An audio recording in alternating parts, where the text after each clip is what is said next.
સુરત જિલ્લાના માંડવી નગર ખાતે ઉમા ગણેશ નવયુવક મંડળ દ્વારા ડાયા પાર્ક સોસાયટી ખાતે ઇકો ફ્રેન્ડલી ગણેશજીની સ્થાપના ભક્તિભાવ માહોલમાં અનોખી રીતે ઉજવણી કરવામાં આવી।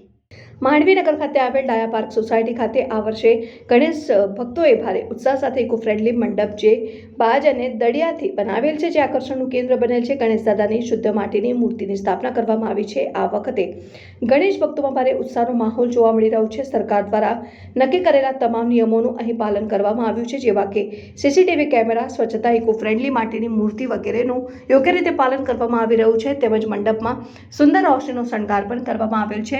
માંડવી નગર જાણે ગણેશ દાદાના રંગે રંગાયું છે। જિગ્નેશ અરવિંદભાઈ પટેલ, હું ઉમા ગણેશ મંડળ છેલ્લા 2 વર્ષથી ગણેશ મહોત્સવનું આયોજન કરીએ છીએ। એ જ આ વર્ષે પણ અમે આયોજન કર્યું છે ને ગયા વર્ષે પણ અમે માટીની મૂર્તિનું સ્થાપન કર્યું હતું ને એ જ આ વર્ષે પણ અમે ઇકો ફ્રેન્ડલી મૂર્તિનું સ્થાપન તો કર્યું જ છે, પણ એની સાથે અમે મંડપ પણ ઇકો ફ્રેન્ડલી બનાવ્યો છે ને સૌને ગણેશ મહોત્સવની હાર્દિક શુભેચ્છા। તમે આ અંગે સીસીટીવીનો અમલ કર્યો છે ભાઈ?